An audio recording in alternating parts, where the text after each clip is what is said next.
Happy Families Podcast. It's the podcast for the time-poor parent who just wants answers now. I feel like we get so caught up on how many likes we have on our Instagram or our Facebook feed sometimes that we accept that inferior form of connection for the real connection that we crave. And now here's the stars of our show, my mum and dad.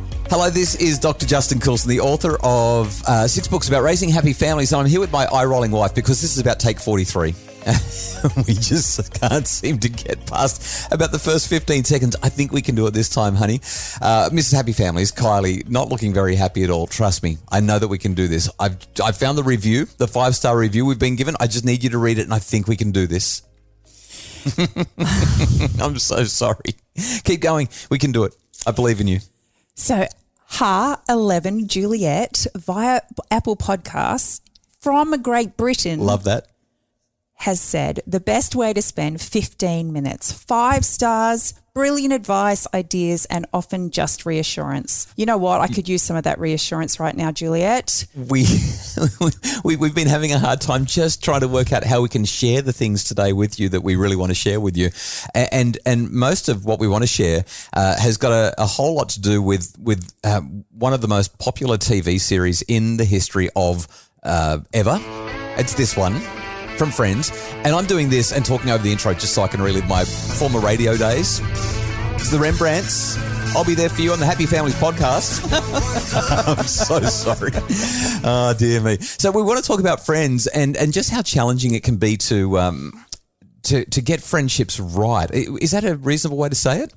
Yeah, as you get older, I think friendships actually get a little bit more tricky unless you stay with, the friend group that you had in high school and you stay in touch the whole way through.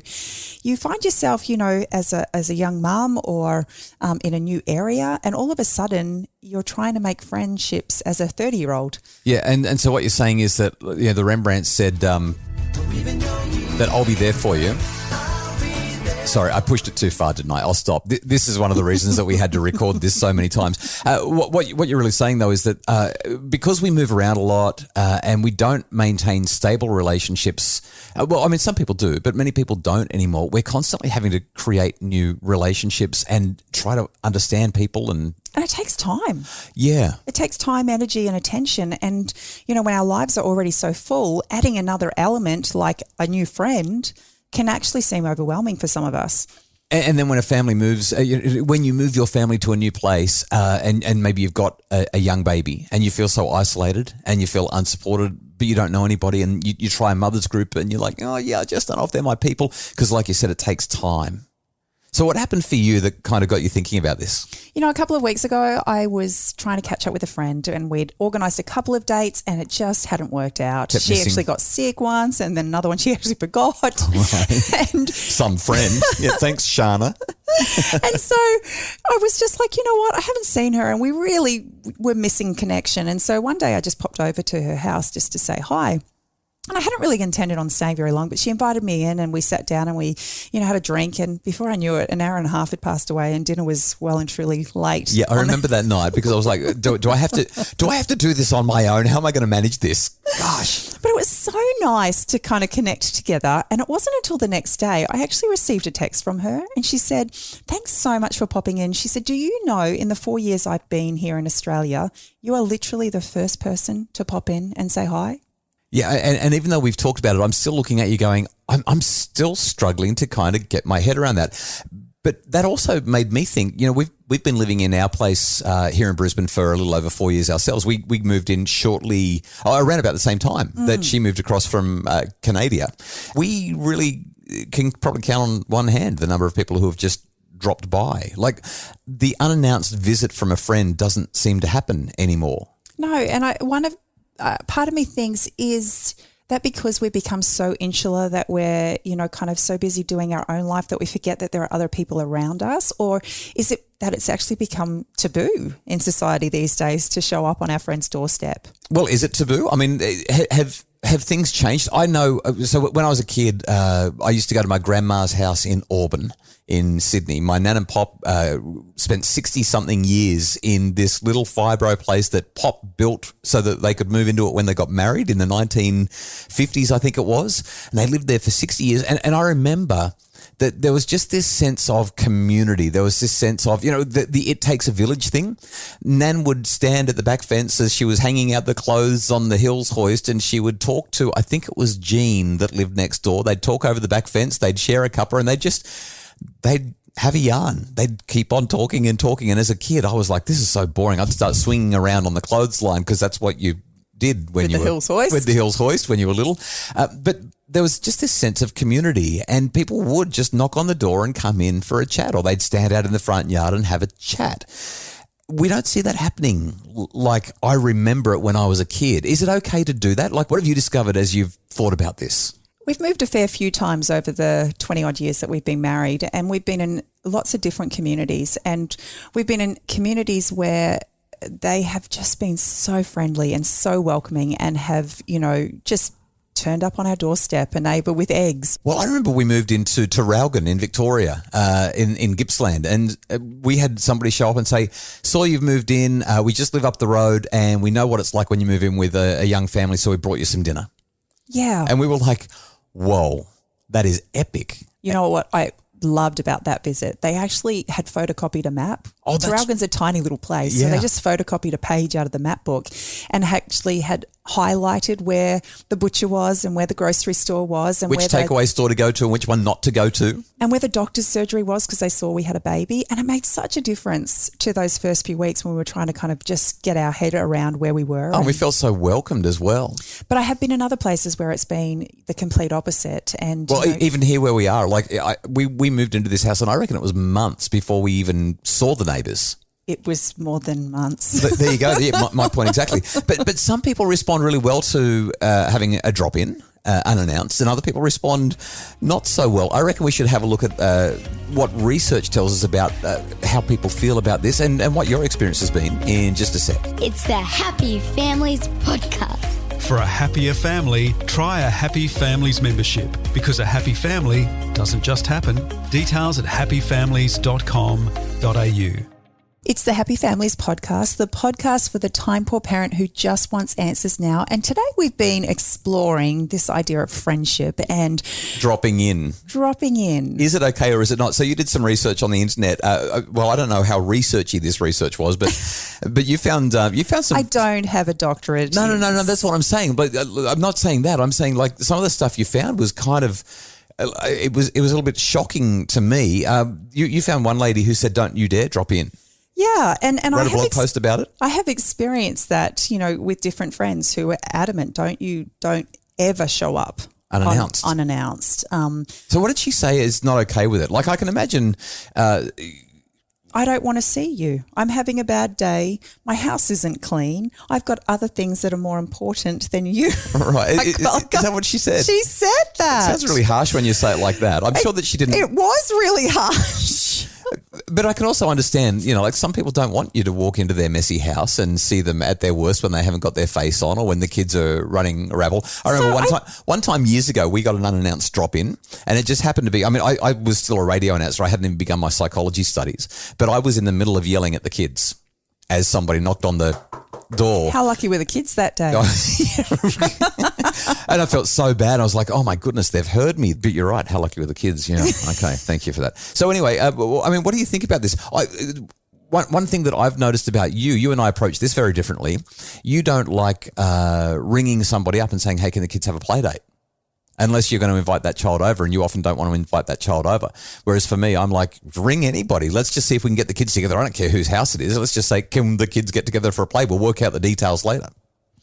Yeah, well, I feel like, relationships, there's different levels of relationships. And when it's a school mum that I've said hello to twice in the playground, I just find that a little bit disconcerting. See, and I'm exactly the opposite. I'm like, well, this is a great opportunity for the kids to get to know each other and for us to build a sense of community. Here comes the village. We get to have that conversation in the front yard for half an hour while the kids are getting acquainted and playing, and then we can work out whose house it's going to be at for the rest of the time. That's all that discretionary time we talk about that you seem to have. that nobody has. Maybe that's part of the problem as well. Okay, so is it okay or is it not okay to just call in? Well, I'm going to use your line. It depends, Dr. Justin Coulson. Is that right? Okay. And what does it depend on? On both parties. I think that, if you don't know someone very well and you show up on their doorstep, it could go the wrong way. But just like with my friend, I know her really well and I had every intention on only staying for a minute or two if that's what she wanted. And I would have even stood at the door and had a 5-minute conversation with her and been happy to do that. I think that's the key, because if you show up and say, hi, I'm here, let me in, let's have a drink, let's have a talk, let's catch up for the next 2 hours, that's not cool. But if you knock and say, I was just calling by, I wanted to drop this off, or I was just calling by, I was thinking of you, here's some flowers, and I know that things have been busy for you lately, then the person whose door you're knocking on has the discretion to make a decision for themselves. And they can be like, well, do you have time to come in? Do you want to come and spend some time? And then you can have that sort of little negotiation about, is it okay or not? And I'd like to think that as adults that we can, have that dialogue. The research actually tells us really clearly that closer relationships are such a necessary part of optimal health and well-being. And yet I feel like we get so caught up on how many likes we have on our Instagram or our Facebook feed sometimes that we accept that inferior form of connection for the real connection that we crave. Yeah, and just on that, I was doing some research recently. So there's a whole lot of stuff going on in the world at the moment. People are really concerned about the impact of loneliness.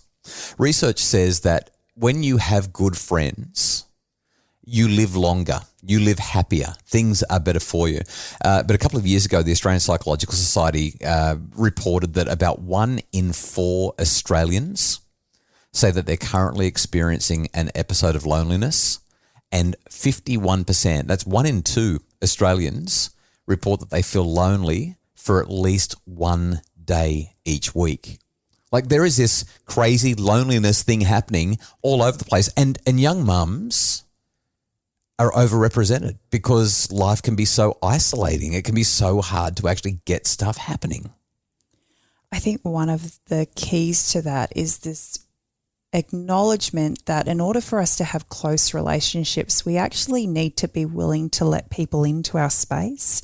Some would call it intimacy, some would call it vulnerability. Yeah, it's the Brené Brown thing, like open up to people. Yeah. But you've got to be careful because you don't want to open up too soon, or people think, oh my goodness, we've got a crazy one here. Those over disclosures, you're like, oh, we don't know each other nearly well enough for this conversation yet. Maybe this podcast is a whole... I know, I'm thinking, here we are complaining that nobody knocked on our door and people are going to look us up. We're going to get found and we're going to have all these random... It's okay. You don't need to visit us. We like people who we know really well to come visit us. I shouldn't joke about that. It's but it is, people want to have nice relationships, right?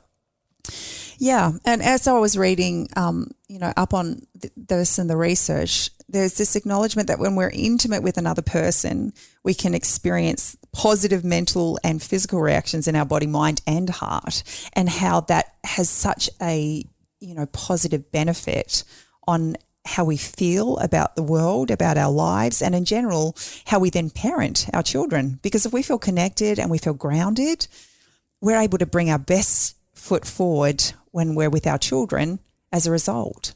I love that. So what do we do if we want to build stronger relationships? I know I'm the connection and relationships guy, and I talk about that all the time with families, but you've been doing a whole lot of digging as a result of this conversation that you had with Shana and the wonderful friendship moment that it became. What's the take-home message? What do we do to eradicate loneliness from our lives and build stronger bonds? Well, I think there's 4 things that can really, really help. And the first one is to just be really intentional. If we want close relationships, then we need to be intentional about them. They don't just happen overnight.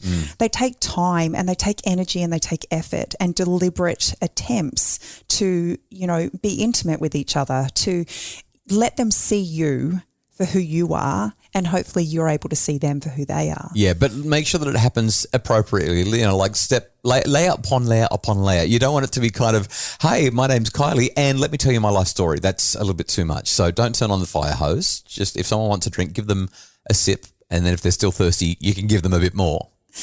I think the next one is actually something that I think sometimes we're actually really poor at, and it's paying close attention to other people, whether it be body language or the things that they're saying. we can miss so much if we're not paying attention, if we're not being mindful in the moment. I remember an experience that I actually had. I'd only just met this mum at kindy, but I could tell within a week she was carrying the world on her shoulders. And I finally bumped into her one afternoon and I just said, is everything okay? You look, I've noticed over the last few days you've been really heavy. And she said, you know what, my husband's been hospitalised, and, kind of just told me a few bits and pieces. And I went home and I was like, how can I help this mum? And so I actually decided to just cook her a meal. And we'd exchanged numbers because I said, if I can help, let me know. And so I just sent her a message and I said, look, I've just got something I wanted to drop over to you. Do you mind if I pop in? And she said, sure. Well, when I showed up with a lasagna in my hands, she kind of just looked at me like, who are you? But she just melted, because here she was with 2 young kids and a husband who was obviously no longer able to be a support to her, and she didn't have anyone else around to kind of help. And so if we just, take the time to pay attention to each other, we can find ways that we can lift each other and help. It's something that you do really, really well. And I don't know if help is one of the things that you've got on your list, but if it's not, it should be, because when we go out of our way to help other people, we actually start to like them more and they like us more as well. And that's how we develop those relationships. What are your last 2? Be yourself. Be yourself. The most important thing, you don't want somebody getting to know your other self. If you want to have close relationships, you need to be genuine. And I think that's a really important part of any close relationship. And the last one is actually help, but not in the way you suggested. I think it's really important that we learn to ask for help. When we learn to ask for help, we actually give others permission to ask for that help. And it doesn't mean that it has to be anything monumental. But you know what? I might actually hate cleaning my kitchen cupboards, but I have a friend who's really, really good at organising, and I might just say to her, I'm really struggling in the kitchen. Have you got an hour or 2 that you could come and help me? And she might look at me and think I'm an absolute nut, but I'm telling you now, if it's a strong point of hers, she's going to yes, I'll be there. You pick the person you're asking for. If you need dinner, make sure you choose a good cook, is what you're saying. But what it does, again, it's like you said, it deepens the vulnerability and it deepens the authenticity of the relationship. And we really love people that we get to help, and we create that sense of reciprocity, that so long as it's not a heavy thing, so long as, oh, now I've got to owe them because they did this. But so long as it's a sort of a mutual agreement that this is just how I'm trying to help, it's such a nice way to build a relationship. One of the simplest ways that I built a relationship with our neighbour across the fence was I asked if I could borrow some eggs. I was halfway through a recipe, didn't realise the kids had eaten the eggs for breakfast that morning, and I had half a cake mix in the bowl and needed some eggs. And I thought, you know what? I'll just reach out to Natasha and see if she's got some eggs, which she did, and she happily gave them to me. It only took us 9 months to get to know those neighbours, and now they've become some of our favourite neighbours ever. It's been wonderful. They'll ask for the sugar when they need it too. Yeah, too right. Hey, we really hope that you enjoy the podcast. We'd love to know. Send us an email, podcasts@happyfamilies.com.au. Is it okay to just drop in? Or is it a definite no-no? How often do you have friends call by? Or jump onto our Facebook page, Dr. Justin Coulson's Happy Families, and join the conversation there. We would love for that to happen. As always, if you're enjoying the podcast, please leave us a rating and review. It's those ratings and reviews that help people to find out about the podcast to make their families happier. And that's it for today. We really appreciate Justin Rulon from Bridge Media for producing the podcast, and Craig Bruce is our executive producer. If you'd like more info about making your family happier, we have ongoing monthly support. You can find all about our memberships at happyfamilies.com.au.